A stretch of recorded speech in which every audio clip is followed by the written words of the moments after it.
everybody. Raul here for Bass Musician Magazine, and today we have the great honor and pleasure of chatting with bassist and songwriter for Rise Against, Joe Principe. Yeah. How you doing? Great, great. Joe, we definitely want to talk about the music and the band and all this stuff, but as always, we like to go all the way to the past. How did you get started in music and particularly on bass?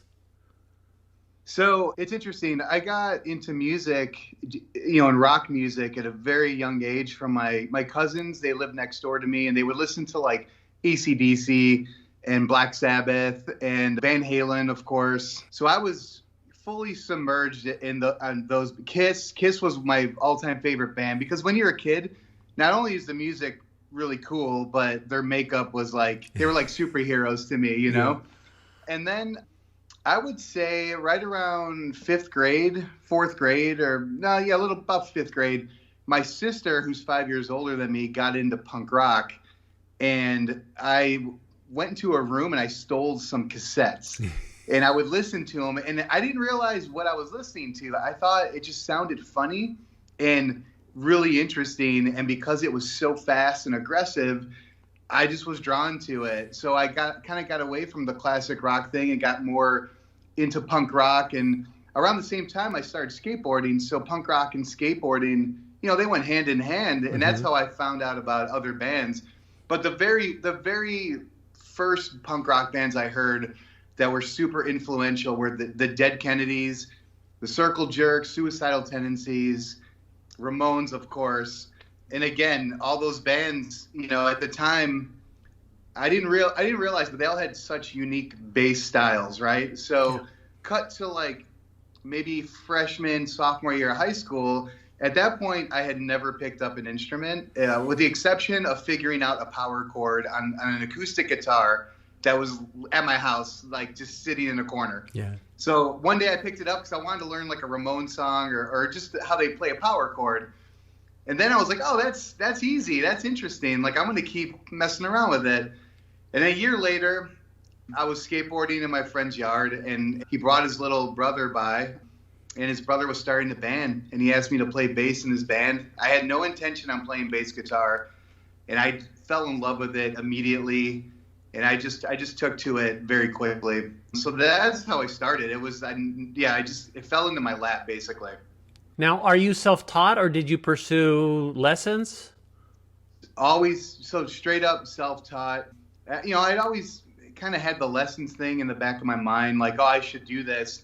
And then I think because I'm so stubborn, I think it's the Italian in me. Like I didn't want to wait for lessons. I wanted to figure things out like right away. So I would listen to my favorite songs, try to figure out what they're playing, and then rewind, play back and rewind, and I would do it for hours in my bedroom all day. And I remember, like, there's milestones. Like one, it's like learning how to, like, I play with a pick. So learning how to pick up and down fluidly, like that's the milestone. And then the next milestone is learning how to like switch strings in a fluid motion. I remember because, you first start playing bass and you're riding the E string up and down, so, and I just kept learning. And I would say I learned fairly quickly the first year, I played. I learned a great deal in that first year, and then I started evolving, my style and making it my own. Well, and I think a lot of times, and there's I'll say no right or wrong way when it comes to the learning process, because it also has to do with the music that you're playing, and how you're engaging and you're adapting and on that. And in some instances, I think that actually a teacher could even be a little counterproductive, especially, I don't know that you would have found teachers that would have shared your interest in like punk rock, that they probably would have said, well, why don't you try this other thing? Or why don't you do this other? And I know from my own experience, my teachers always wanted me to play something that wasn't what I was particularly interested in, but they felt was the right choice, or what was in the book. This is the next page, so this is what we're going to learn. I'm like, oh, that's... And in my time, it was like Beatle music. I wanted to play Beatles, and they wanted me to do like Greensleeves. And I'm like, oh, it's just... that's not what I'm looking for. But as we fast forward to Rise Against. The band's been going since 1999, so you guys have been together for a while. How did this all come together? So my old band, 88 Fingers Louie, we were just a punk rock band from Chicago, and we were on Fat Records and Hopeless Records, back in the day when those labels were starting out. That band kind of imploded, and then me and the guitar player from that band wanted to carry on with music, so we were looking for a singer and a drummer for a new band, Mm-hmm. And it was rough because we couldn't find a drummer who could play fast enough and keep the tempo the right, like we didn't want someone speeding up and slowing down. Like we wanted someone who was good, It took a long time to find a drummer and then a singer too. We wanted somebody who could scream, but with like a pitch. We wanted somebody who could like a melodic hardcore, singer basically. Sure. And that took a long time. So I would say that was about 1998. No, actually that was about beginning of summer 99 where we were just started looking for, members, I guess. Gotcha. And then we came across, I knew our singer Tim from mutual friends in Chicago, and I was like, oh yeah, that guy can scream with a pitch. We should ask him to try out. And it was kind of like a rough start at first because his style, he was into like more of the art side of punk rock and emo, and I was into more old school like thrash. I loved thrash bands, and I loved fast punk rock, and that doesn't mean Tim wasn't into it, but he was definitely more into the art side of punk rock. Mm-hmm. And so a lot of people were like, that's never going to work. You guys are too different. And then I think that's why it worked, because we brought our different flavors to the band, and it really made for a cool mix, And then, in the year that we got Tim, we had this revolving door of drummers that it was really frustrating because, it's like we had a drummer and then he quit because of his job. And then we had a bunch of drummers that couldn't play. And then we found Brandon, our drummer, through a mutual friend, and he was living in Colorado. So he flew out to Chicago to try out, and luckily it worked out. And he moved to Chicago. He was willing to move to for a brand new band that had no fans. Wow. So yeah, it was a leap of faith for sure. Then it worked out. Yeah, Brandon definitely had the chops. He could play fast. His foot was like incredibly fast. Like he could do triplets like John Bonham, like in Zeppelin. He could with one foot. He was like able to do that, and I always thought that was pretty awesome, for like the punk rock side of it. So yeah, so it worked out. Well, and with the whole genre of punk rock, it has been, I'll say, associated with a rebellion as it is. And what's kind of fascinating is that it's not a new concept, because as what you listened to back in the day, there was, the movement, and it was rebel, and, kind of things are not right. Wake up and pay attention. Unfortunately, I think a lot of times it's gotten kind of discounted as just too fringe and too extremely rebellious. Well, it's like be against everything, but it's like, no, it needs to be directed. So it is kind of the same message being brought up to date. And I guess that brings us to Nowhere Generation. This is the most recent album. It's first released. It's been about 4 years since you guys put out an album. Tell us about this one. What's going on there? Well, it's interesting because we recorded it. We were done recording like 2 weeks before the pandemic just ruined the world. But right before everything shut down, we were done recording. So everything, lyrics, music, everything was done with the exception of like mixing, Mm-hmm. And I think when Tim and I started meeting to write this record, we didn't really discuss like a direction. It's always like whatever we're feeling for the day. Like when I write a song, if I'm feeling pissed off, I'm going to write a fast, aggressive song, and same with like a happy song. And because we draw from those influences, like I grew up idolizing 80s pop music and, the Go-Go's and, things like that. And then I also like darker, heavier stuff. Like I mentioned before, like Suicidal Tendencies and Dead Kennedys, things like that. So you always get a good mix of that. But with this record, we were both feeling a little bit of like angst, So this record, it just by nature is a little bit more upbeat and angst driven, I guess. Mm-hmm. I mean, there's some happy songs on there, That's inevitable. But yeah, it's definitely a good mix. So yeah, it's definitely what we were feeling at the time, though. I think it's just coming out like on the heels of the Trump administration. Although no songs are directly related to Trump, that's kind of easy to sing about, Sure. So we didn't want to take the low hanging fruit there. We wanted to kind of more speak to the younger generation and what they need to do to get past all this bullshit that's going on in the world, and do what's best for them in their lives, Mm-hmm. Well, and I agree. I think a lot of times music in particular is the unique individuals that can articulate their feelings about what's going on surrounding them that like the general public has sometimes difficulty saying.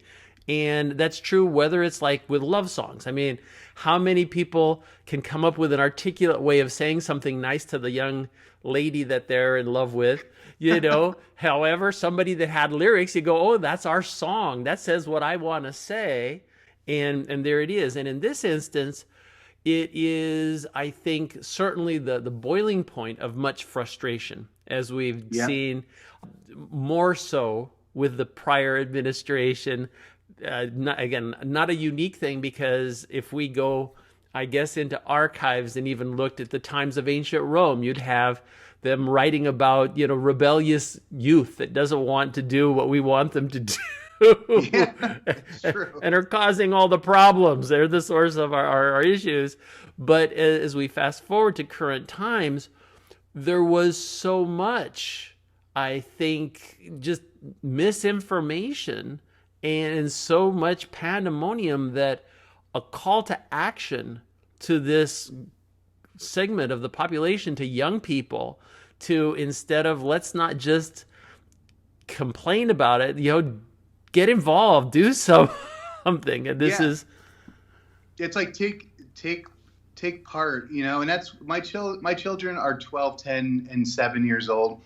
And with this last election, I really think they learned a lot from the bizarro world that they were living in with the pandemic and with Trump, and his ability to manipulate an audience where he'll say one shocking thing and then the opposite thing 2 days later. And he confuses his audience on purpose. Because at the end of the day, everyone's just numb and they're like, oh, okay, like they're just over it, and they just agree with anything. Yeah.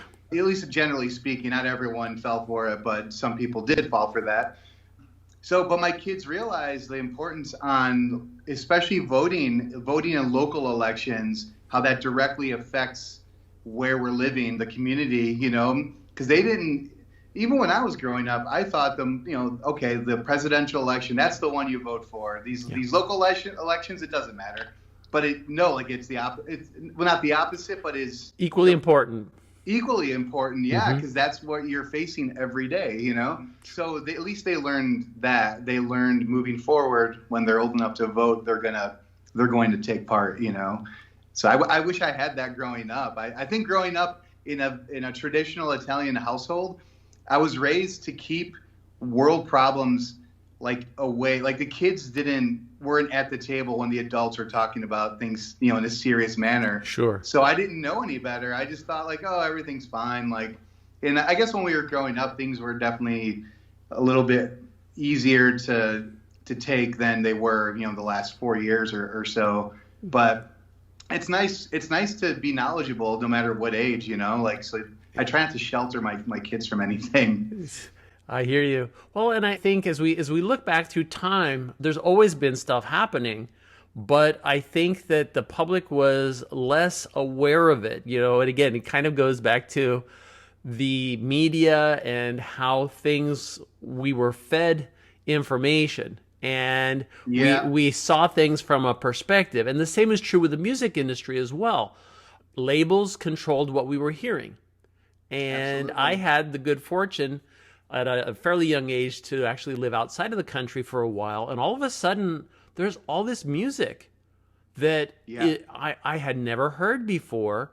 And it was because it wasn't on the main label's radar. It wasn't what they were handing to disc jockeys in the United States to play. And so I'm like, whoa, look at this stuff. So I got like immersed in Brazilian music.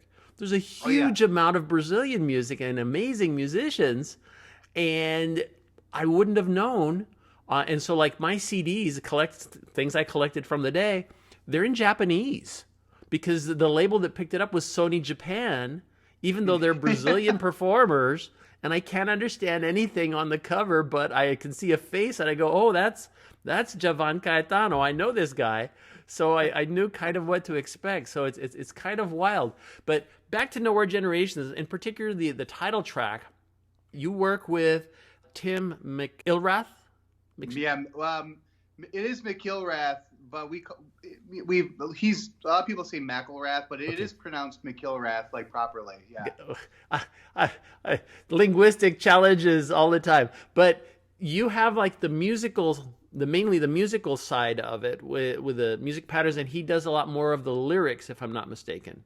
So I will say, like, that song, Tim did write the music to, Okay. And then like when we get together, like I always add, because usually like if he's demos a song that he's writing, it's like either there's no bass or it's very basic bass root notes, and then I just kind of do my thing. And with that song, especially the chorus, it definitely lends itself to cool counter melodies with fifths and thirds and descending. Like I like even the backing vocals, is there a descending backing vocal? It makes it really dark and kind of cool.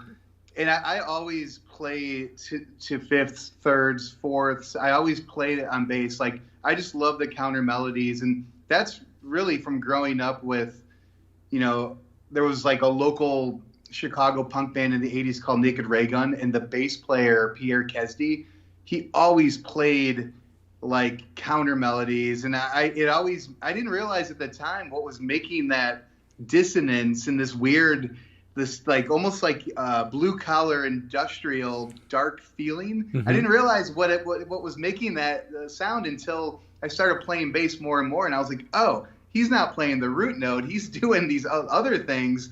Yeah, and that definitely influenced my playing a great deal. Just playing to that. Oh, absolutely. And that's why at the opening, I was hooked. It's the musicality of it. And I don't listen as much to lyrics as I do feel the tonalities, but it is that coloring. And as it comes to the chorus, it totally changes. I mean, we're talking, 4 chords? But like, whoa. Like I am like, oh, I need to keep listening to this. And I admittedly find myself humming it in the shower, or as I'm out in the yard working or something, going, okay, I'm kind of trying to pin what the bass did to color, because if you just go with the straight chords, it's not the same. It has to have that that magic, that spin that you were able to put on it. So that's way cool. Also, I recently saw The Numbers, and again, we're kind of along the same kind of theme and topic. Big call to action, both done in black and white with the videos, so also making a very artistic statement there. Absolutely. Yeah, and The Numbers is definitely one of my favorites on the record, because that appeals to my 15-year-old self, where it's full of angst and high energy, fast punk rock. Yeah. And I wrote the music to that song, and it's definitely pretty heavy on the bass. It's like you're saying, like you could write a song that's 3 chords, 4 chords, and that's fine, because you kind of, it'll allow for like more attention to a vocal. Yeah. But the way we do it, I always like to have those counter melodies, and The Numbers has definitely a mood to it that is brought out by those octave chords that the guitar's doing, and all those bass melodies in the verse, that's happening. So I, to this day, like I'm 46, I still love playing fast music. I love the aggression behind it. And I think in a live setting, it's really what gets everyone going. And then it's like you can play that song and kids kind of go apeshit, and then you tone it down a little bit, gives everyone a time to rest and to kind of sing along. And then you play fast again. Like it's just, I like to mix it up that way. Yeah, there's that live ambiance crowd management aspect to it, give people a chance to kind of catch their breath. Very cool. So it would probably be a good time to talk about how you're getting your sound. What kind of gear you playing on? It's interesting because I try to keep it pretty simple. I don't have too many pedals, but I would say more like Nowhere Generation, the record, I used a Fender American Ultra Jazz bass. It's like a newer model has active pickups, but I have them in passive mode. And then I used a Fender Bassman 300. Mm-hmm. And I think I was using an Ampeg 115 cab for the record, and then an 8x10 cab for a different source, But I would say record is different than a live setting. Live, sure. I tour with a Dark Glass 900 head and two orange 8x10 cabs, and then I'll use a Dark Glass Alpha Omega distortion pedal for that extra super gnarl, overdriven sound when I want it. But sometimes I'll flip flop. Sometimes I'll bring in a Sans amp to take the place of that. It kind of depends on what I'm feeling for the day. But generally speaking, that's my setup is for live is the Dark Glass with an 8x10 cab. And I've been playing the orange cabs the last probably 6 years. So yeah, it's just it's nice, well-rounded tone. The jazz bass brings out all those nuances on playing bass chords and all the bass runs. They really brings it out with the attack of the jazz bass. I just try not to introduce too many things because I don't it's like you don't want a live malfunction, and it's hard to so I just keep it simple, Well, it sounds like you like to push a lot of air with those cabs, and a lot of bands have gone so much to front of house that there's not even cabs on stage anymore. But yeah, well, it's funny because we're still on ears, so technically we don't need cabs on stage. Mm-hmm. But we're old school. I love feeling it. I just love it because even if my ears go out, I still want that that thing behind me, And maybe it kind of, the bass cabs, if they're a certain way, it'll kind of ruin our drummer's life because they're too loud and they're in his face. Yeah, we love having functioning cabs on stage if we can have it, There you go. And do you have a preference in strings? Yeah, I've been using Ernie Ball regular Slinky stainless steels for. Mm-hmm. I've been using those for years, probably 25 years. I love the stainless steel, the brightness of it. They tend, to me, my experience, they last a little bit longer than say nickel or I don't know. At least my experience. I just like the brightness of the stainless steel. And I use that with a Jim Dunlop nylon .88 pick. Okay. And everyone's like, "Oh, your pick's so thick, your hand's gonna get fatigued." I'm like, if I go to a thinner pick, that's when my hand gets fatigued because I start digging in because the tone's different. Yeah. If you have a little, it changes the tone. So I'm so used to playing those that's what I still, I've been playing those literally since I was 16 years old. Gotcha. A creature of habit. Well, and it is interesting because, again, I know you're familiar that within the bass community, there are some, I'm going to call them pressure points that make them howl in excruciating pain. And playing with a pick is one of them. Playing with more than 4 strings is yet another. But again, depending on what the music is calling for and the kind of sound, and we've dabbled with some different picks just to kind of see how that is, ranging from, I had a chance to try borosilicate glass picks. And wow, really? They're talk about rigid. I mean, you got absolutely no give. I mean, think of your Pyrex cookware. That's the same glass they make these picks out of, and they don't shatter. It's one of the characteristics.